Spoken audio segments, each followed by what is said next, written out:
Hello, everyone. Hi, how are you all doing? I hope you're enjoying your Saturday. So, today we're going to be diving into the. Hi, how are you all doing? Right.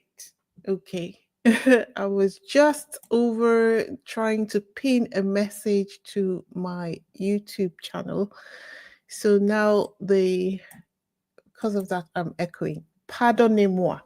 Anyway, today we're going to be diving into the royal leftovers. What I call the royal leftovers are those juicy side stories we couldn't get to discuss during the week, like Kate Middleton being shortlisted for Time Magazine's Person of the Year, Kate and William's preparation to take over the throne sooner than expected. Yep. They're still trying to shove King Charles off the throne.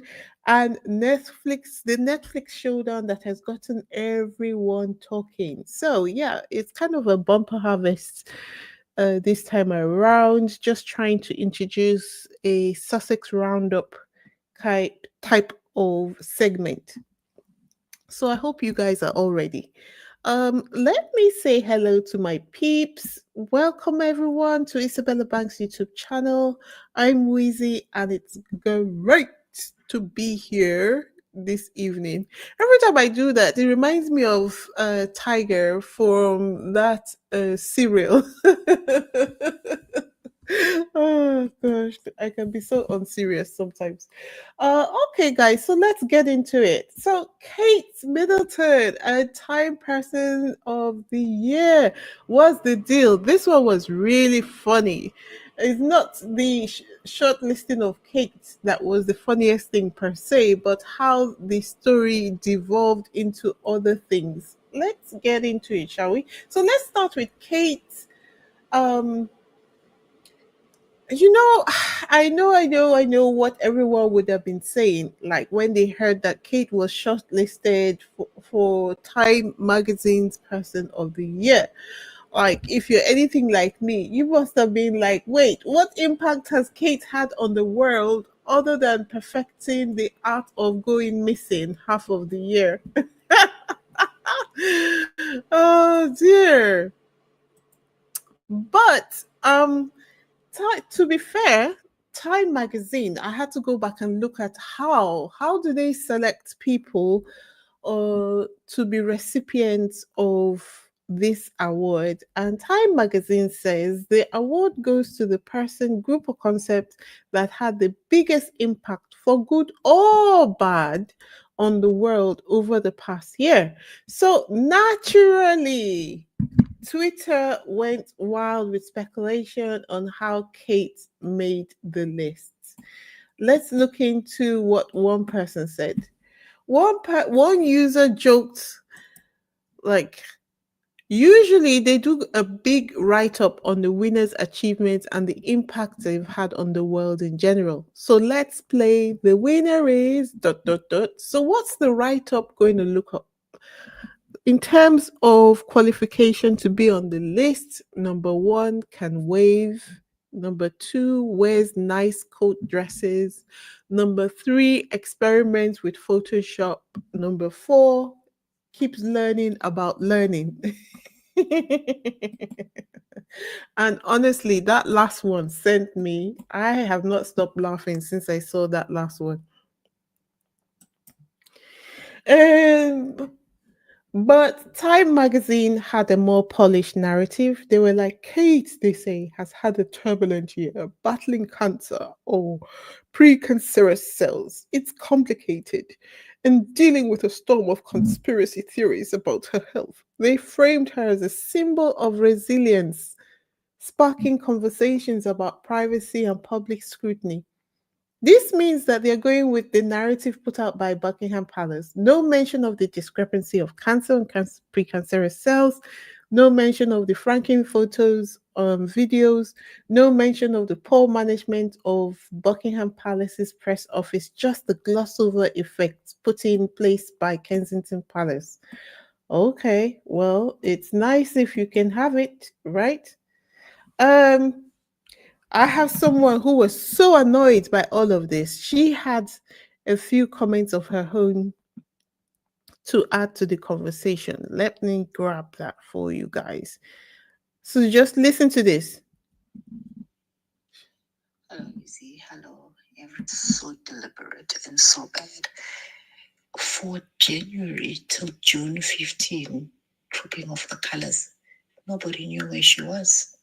And everyone agrees that is the only thing that's been interesting about it. The fact that she could go missing and the whole world would be like, hey, wait a minute, what's happening? Why are they lying? Why the Franken photo and all the other terrible, terrible publicity stunts that they pulled? None of them made sense.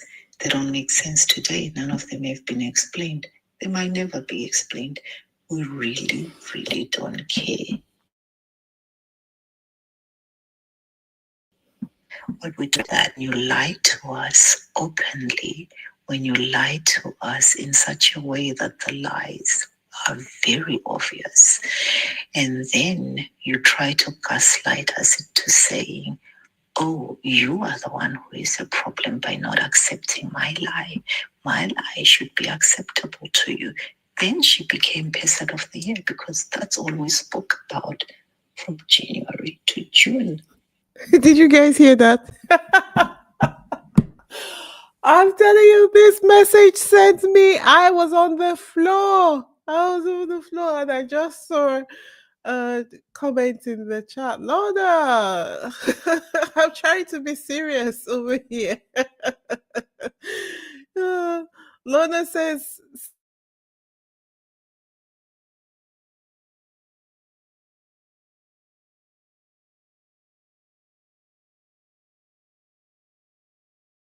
someone was taking the meeting incoherently, and Gwen Daniel says Kate absolutely does nothing worthwhile.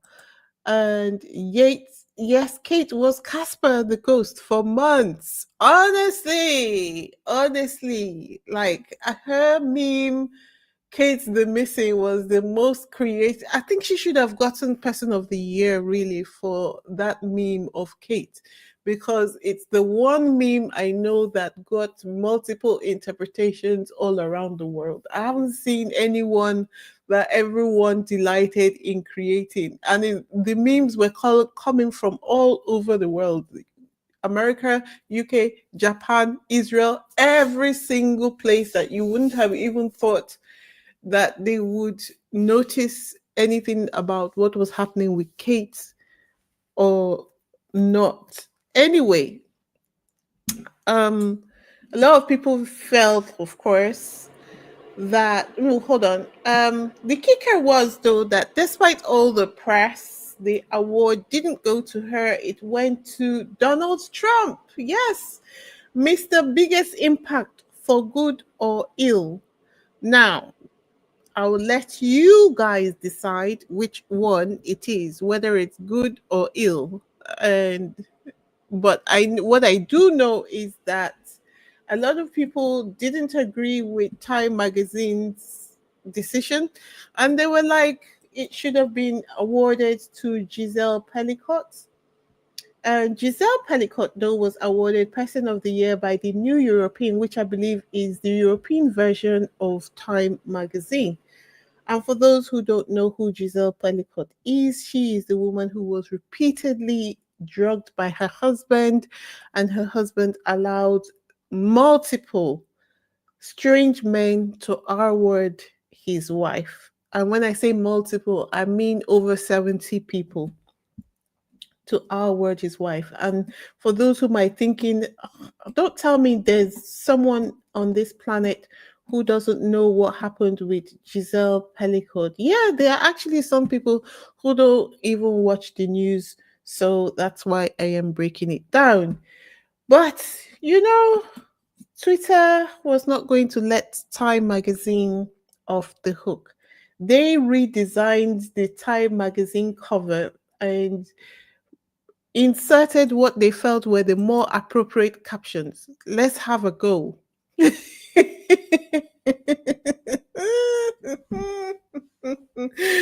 That's one of them. This is another. This is what a lot of people are going to be feeling for the next 4 years. And this is another one. And this one was actually quite interesting. It says, biggest loser, impeached twice, lost the presidency, House, Senate, and his mind, golfed while thousands died of COVID, released 5,000 Taliban terrorists, sociopath, grifter, serial lying seditionists. Ooh, wow. And of course, you know that he's going to make, and he did make it all about himself. Did you hear a peep from him? You know, if he wasn't selected, he would have been complaining that he was not selected. But now that he was selected, he's just definitely made it all about himself and everything. I don't how do anyway, we are not supposed to ask how, but otherwise, our minds would just go into wondering how people like this are created, how they exist. But okay, I'm going to leave it alone. Just going to leave it alone. So, what do we have? Before we continue, if this is your first time on this channel, please go ahead to hit the subscribe button. Thank you guys so much. I was so wildly excited because I hit 5,000 subscribers. Was it yesterday or day before yesterday? Day before yesterday. And I was dancing up a storm. I would have done a video, but I'm reserving that for a bigger number, I think. As you guys know, on the channel we've got a project, and it is because of the project that we're looking for the bigger numbers, because the charity organizations that we're trying to partner with have said that in order for them to partner with us, we need to be up to at least 10,000 subscribers. So that's why the drive for subscribers is so hard, and we're pushing so hard. But yeah, if this is your first time on this channel,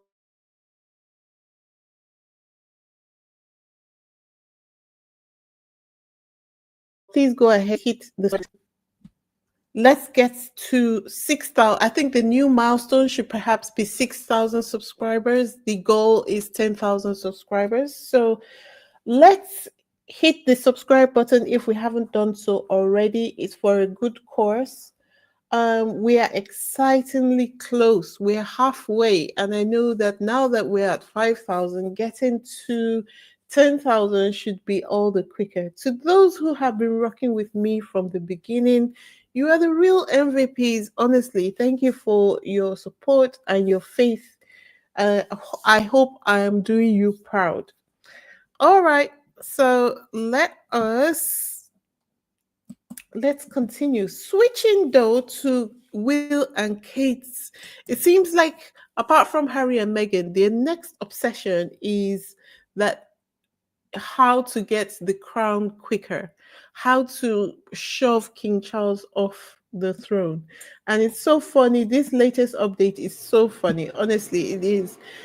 So let's talk about the chess game happening behind palace doors. Okay, so someone thought it would be smart to put out this story saying Prince William and Catherine, Princess of Wales, are reportedly preparing to be king and queen sooner than expected. That's right. So the rumors of King Charles stepping down have kicked into high gear again, right? And this all started from when William threw some shade, shall we say, during his meeting with Trump in Paris last week. When asked about King Charles, William reportedly said, "My father is fighting hard."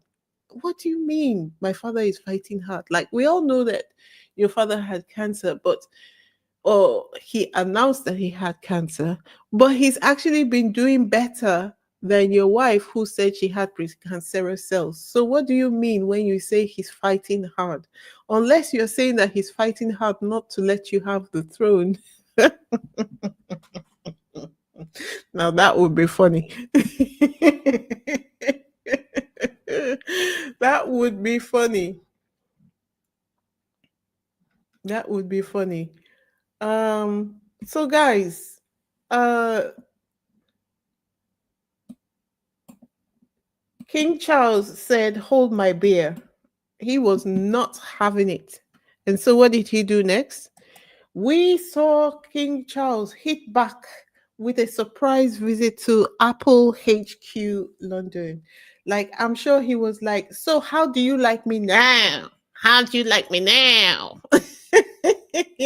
He was out and about. He met with coders, students, and even British musician Ray. Have you guys heard of any British musician called Ray? Don't worry if you didn't, because me neither. I had to look her up. I have no idea, but they said she's an award winning musician who performed at the event Charles had with Apple last week. Okay. So Charles and Apple, right? They showcase some incredible tech skills from the kids. You see this image on the screen. Apparently, it was made by the kids with coding and it was then projected onto the building. So that actually shows the work that um, Apple and King Charles's charity, the King's Trust, have sponsored the kids to achieve. Honestly, I would say props to Charles for showing William how a proper PR event is done. It was so slick and it dovetailed into their respective brands. This is how it's supposed to be done. Like, even if they weren't such evil people at heart, I would almost like be in admiration of this event. It's just that we know that he's a piece of crap person. Anyway, funny enough, I was just saying, I can actually respect this as a PR move by King Charles and Apple. From a PR perspective, this is a collaboration that mutually benefits both companies, and I call the royal family a company because it is one. And the fruit of the collaboration is seen in the attendance of the children who are beneficiaries of the educational program sponsored by both companies. Okay. They even showed the efforts of the children who have participated in the educational programs. Okay. And the collaboration is between the King's Trust and Apple, Apple UK. All right. So, I mean, sorry, William, but um, King Charles is saying, I am not ready to abdicate. I'm not ready to shove off. No matter what our agreement was when we were trying to chase Harry away, I am not going no place, and there's nothing you can do about it. So sit down and eat your porridge.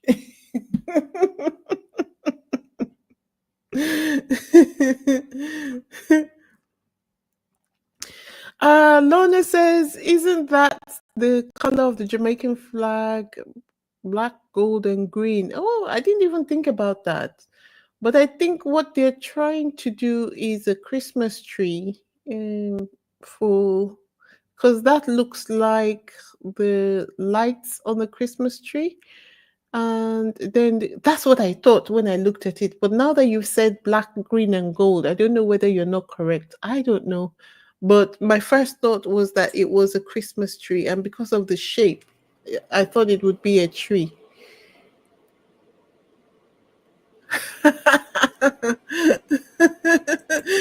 Lorna says the colors of a Commonwealth flag that is leaving the car. Sharon says, yes, that looks like the color of the Jamaican flag, right? I didn't even think about that. Perhaps it's right, but I don't know what that would have to do with the event because it wasn't about that. You might be right though, but I just thought my mind just went to Christmas tree. That's what I thought when I looked at it. You might be right. Anyway, but the way it's shaped though gives Christmas tree vibes. Honestly, I have no idea.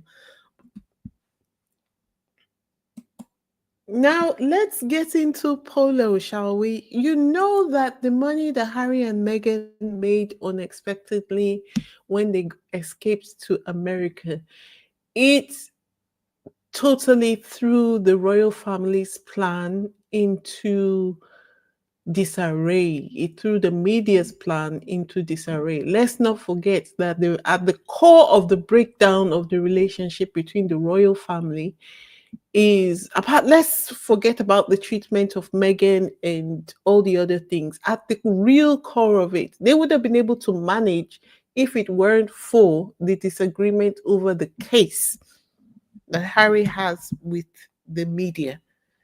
And the core of the breakdown was Harry's refusal to withdraw his suit against the media. And what they wanted to do, which is what probably a strategy that they have employed with other people in the past, was to hit at his income to make sure that he will not be able to progress with the case, because they already knew that filing the suit is going to be an expensive venture. And from where they were at the time when they filed the suit, Harry didn't have the money to proceed. I'm sure he didn't even realize how much it was going to cost. He didn't, he's always had everything taken care of for him, so he had no idea how much things were going to cost. Okay. So now they escaped and they went to America, and the next thing you know, they got this deal, 80 million pounds. So they could afford to run this case every way they wanted.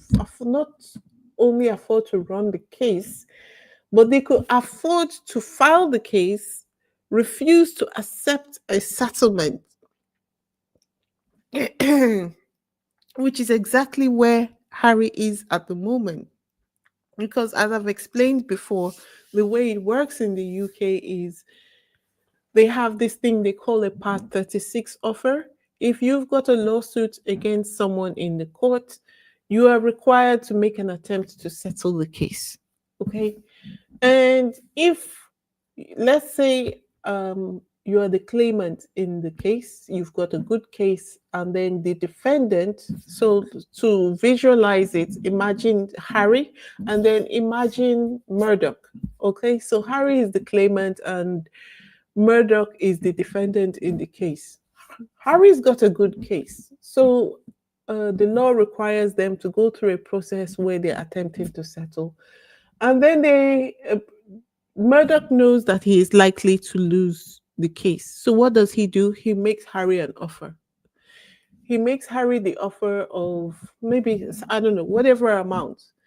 And Murdoch and his company have been in the courts for years. People have been suing them. So looking at the case, they will be able to assess, give an estimate of how much damages Harry is likely to win in the case.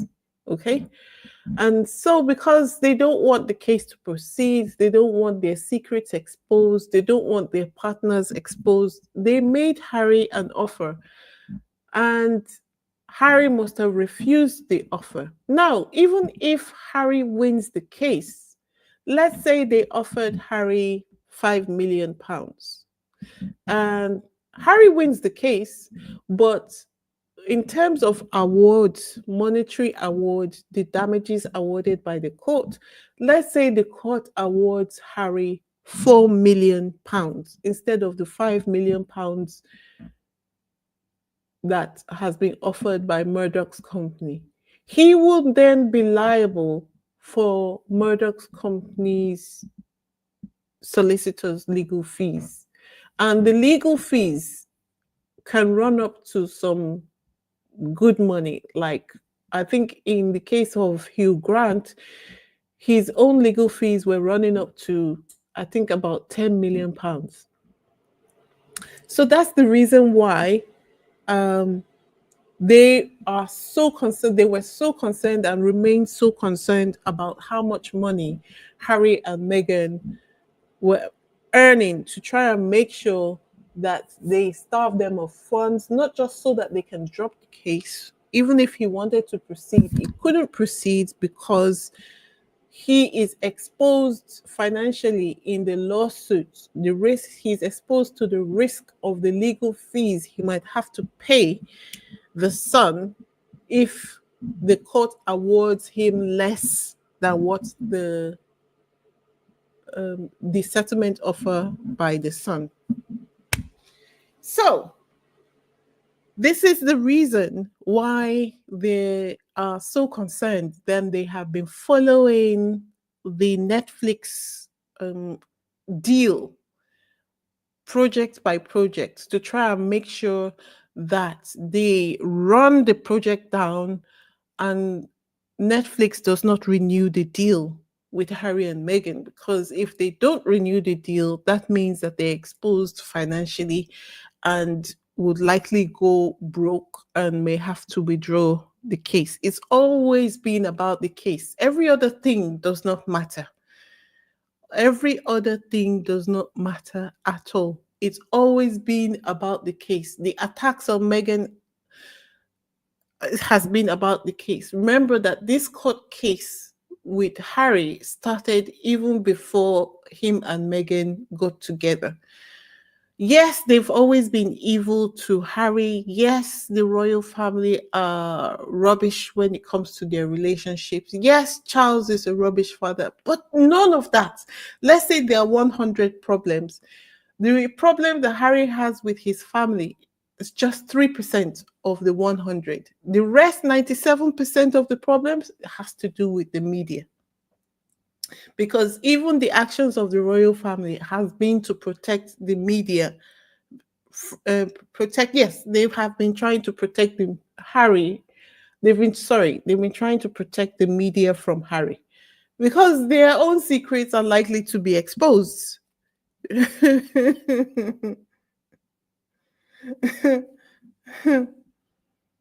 So there you go. That is a little breakdown of the issues. I'm just saying that to say before I go into the story of the Netflix drama with the media. So of course, you know that they have been dragging Polo through the mud with headlines like this one. Um, Pro Sussex magazine turns against Meghan Markle after printing her famous cover interview, now saying her projects keep flopping. Why? Because they have been driving the reviews down and they have been reporting negatively about it to try and make sure that people are not even curious to go to Netflix to check it out. So if you haven't watched Polo already and you assume, okay, that because Harry and Meghan are wealthy and they're millionaires, that they will be okay. No, it takes everyone's efforts, even yours. So if you are assuming that they will be okay and you are parked in neutral, please come out of neutral, shift your gear into drive, get a Netflix account and go ahead to watch it. Not only that,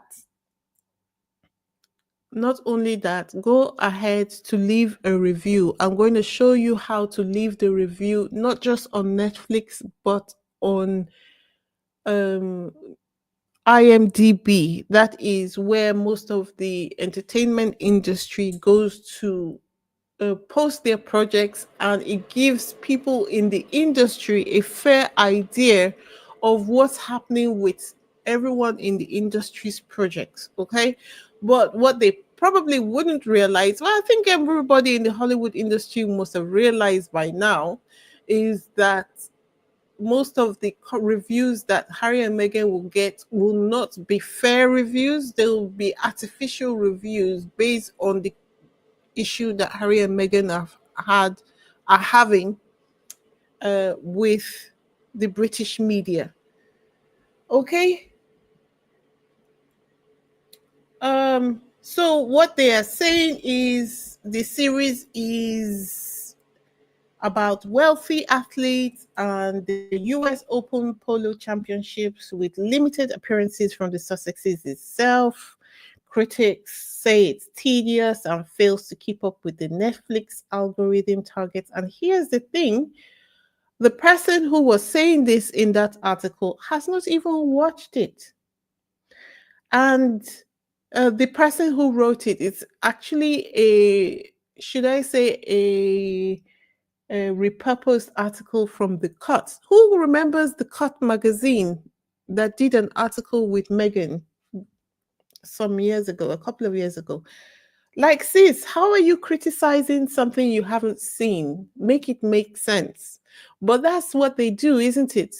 It's just to add to the negative pylon on Harry and Meghan. So, I will urge you at the moment, um, to go ahead to watch, not just watch, but to leave a review on IMDb. I'm going to show you a practical example of how to leave the review at the moment, because at the moment it is sitting at 2.5 over 10 on IMDb. And this is based on 142 reviews. Right now, we have 320 people watching this video. I'm grateful. I am grateful. Well, if you know anything about this channel, it's all about turning the narrative around for Harry and Meghan. So I'm going to just show you. I'm going to share the screen for those people who don't know how to get to IMDb. So what you do is you go to Google, type in IMDb. That will take you to the IMDb ratings, reviews, and where to watch the best movies and TV. That's where you get all the movies, videos, whatever, entertainment is all registered on IMDb. That's why we're going to IMDb. And when you get to IMDb, if you don't have, if this is your first time on there, you would have to create an account. It's very easy. It's literally just your name and your email address. When you've done that, just check for, let me share my screen so that you can see what I'm doing. Hold on. Uh,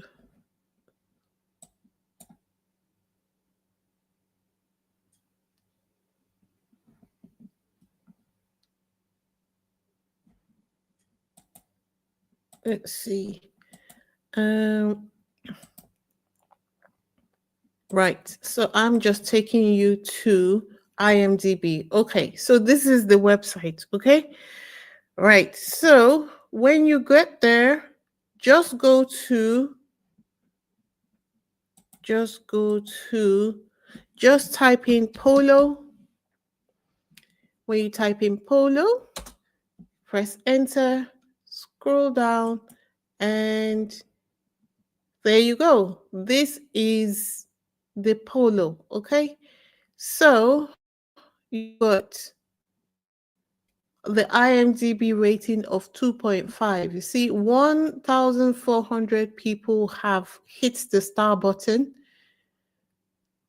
and then 142 people have left the word reviews, 143 user reviews. Okay. So that's all you need to do. It doesn't cost any money to do it. So why not? Why not? Why not? Okay. Let me come back. Let me come back. Hold on. So,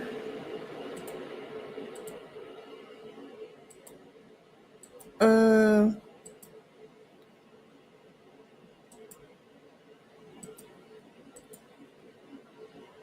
all right. So there are so many things to say about the article, but I'm just gonna stick with the bit where the writer of the cut says that she didn't read the article. And do you guys remember when I was saying that British media was trying their best to infiltrate American media? Well, I think that they are using all their contacts to make, to try to pressure all the support against Harry and Meghan's business, and they're growing more and more. So I think this is the reason why we have people like me. It's not to make everyone panic, it's just to say if you are packed in neutral, thinking that the Sussexes can do it on their own, remember that entertainment industry relies on the support of their fans. It relies on the support of the people who are watching them. And it's especially hard when there is a smear campaign going on. Those people don't even watch.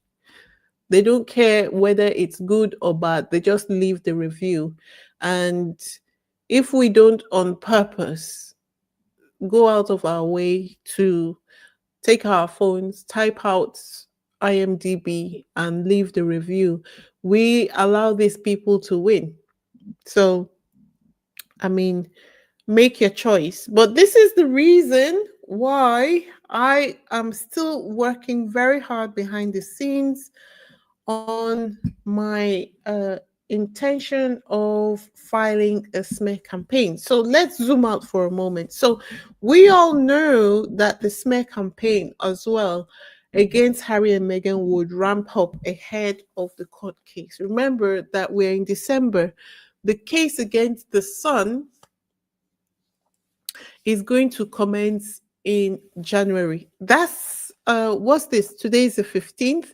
So that is like literally in 4 weeks from now.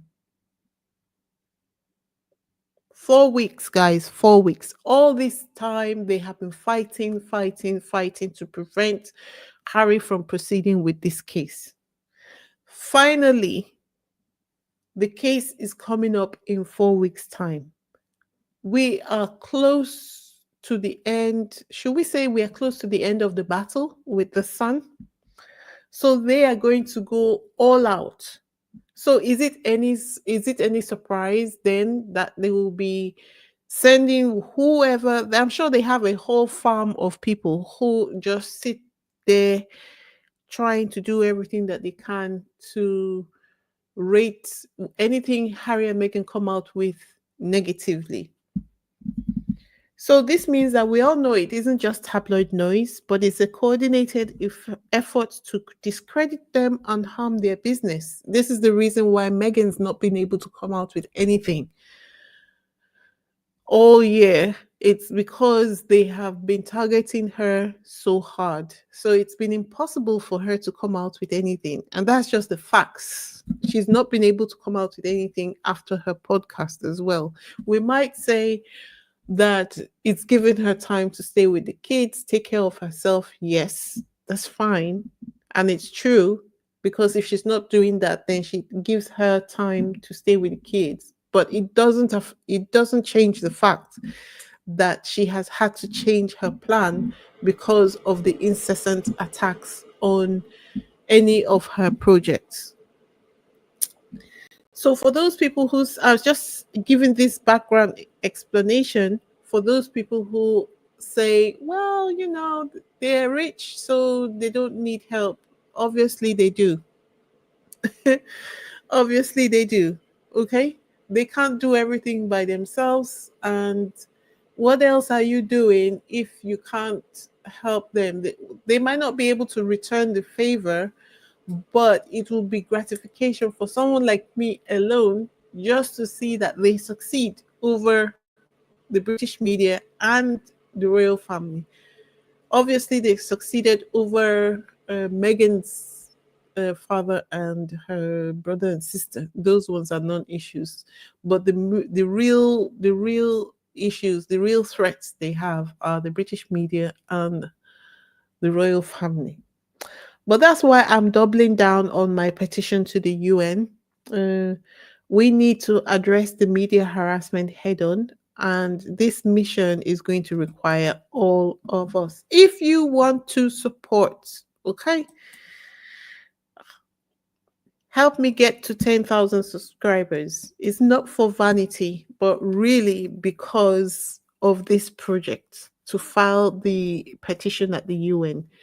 It's a million step project, but it's definitely one that is going to be worthwhile The next thing I need to do to achieve the project is researching, attending legal consultations, and reporting to move this mission forward is going to take money. But I'm saying if I could get as many people as possible to subscribe to the membership of my channel, there is a level at 4.99. We could propel the mission forward at an exponential speed. I have had to stall a little bit because I'm trying to reach the first proper milestone required to file the petition, which is to get to 10,000 subscribers. And part of the petition, the requirements to file the petition is that we need to enter into partnerships with charitable organizations. Charitable organizations have said we need 10,000 subscribers. So if you are tired of seeing the Sussexes fighting without relief, uh, it's fine. Don't get overwhelmed. It's all right. Leave it to people like myself. It's fine. I'm on top of it. The only thing I need from you is to subscribe to my channel. If you can, become a member of the channel. And if you can as well, go to my Instagram page and follow it. Because when the time comes, we're going to need to disseminate information quickly. And one of the quickest way to share information is on social media.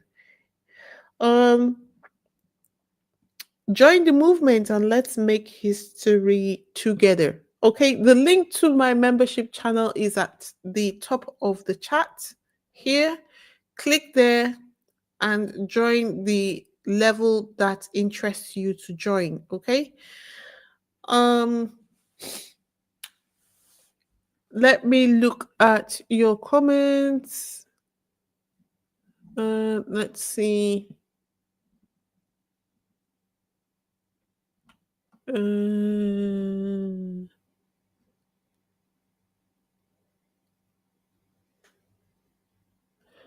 uh,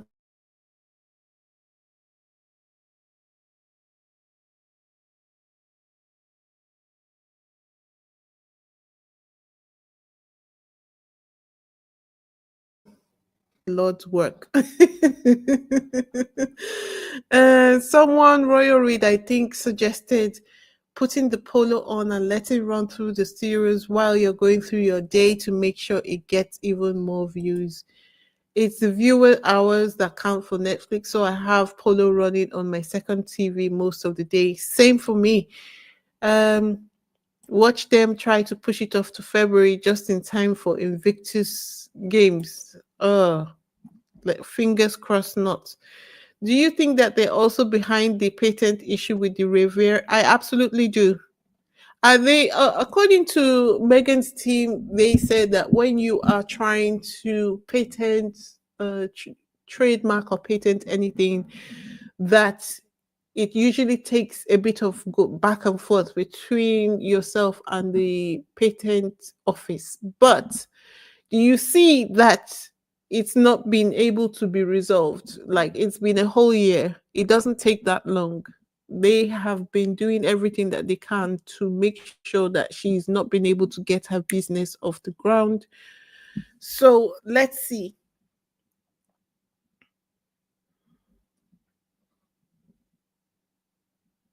Lorna says, we heard over here it was a trademark issue.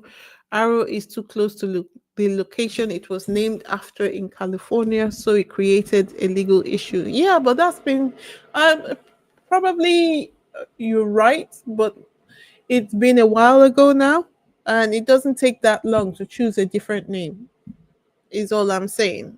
And I think it's realistic to assume that they are experiencing a lot of challenges. I mean, look, King Charles just had a meeting with Apple CEO. A lot of people, I feel like a lot of people want to close their ears and eyes to the reach of the royal family. I'm not saying that they're insurmountable, but I'm back to the point where I say, look at your enemy and realize his capacity and then work out how to overcome it. putting your ears and eyes and trying to pretend like they're not powerful or they don't have enough connections to disrupt their goals is not helpful. It's better to look at them and say they have the capacity to do this. So what are we going to do about it is what I feel. And what can we do? To just sit back every day and talk about, oh, the royal family did this, the the media did this, and Harry and Meghan, they're so beautiful. Yes, but the issue is this is what they are facing. So what can we do?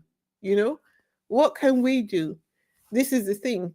Because Harry and Meghan, as much as they do things, certain things for to make sure that they feed their fan base, they have a problem. They can't come and tell us directly the issues that they are facing. This is the problem because they would be accused of doing certain things, especially when certain members of the squad go too far. And this is the way it should be, you know, so that they are not held responsible for the actions of the squad. But then that leaves them with the problem of not being able to ask for specific kind of help, you know, and then the squad assuming because they are wealthy individuals, they can cope. They obviously can't. Otherwise, this issue would have been since resolved, is all I'm saying. Okay, so the third, if you have not followed my Instagram page, please go ahead to follow it because when the time comes, things are going to move very quickly. And one of the easiest places to reach me is on my Instagram page. You can send me a message there. And if you have any comments or anything you want me to discuss, you can send the messages to me over there and I pick it up much quicker than I even do my email. Okay, guys. One thing is clear. This saga is keeps going on. But Harry and Meghan are not giving up. They're still fighting. Um, the haters, undoubtedly, they are wailing. You know, they wish that their faves could do something as slick and polished as the polo, but unfortunately, they are left with duds. So get into the fight. Don't hide away. Hiding away never did us any good.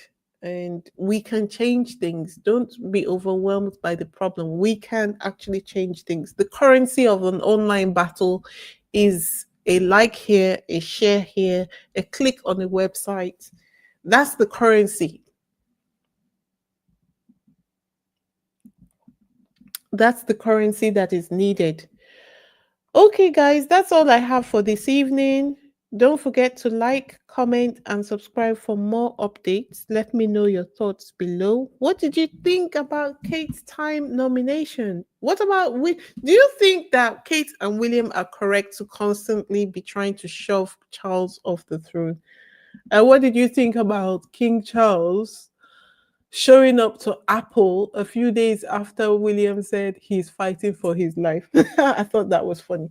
Um, this is Wheezy signing out. I'll be here tomorrow for the next part of my spare review. Come over and join us and hang out. I look forward to the time where we can expand our segments on this channel to having conversations. I'd love to talk to you all.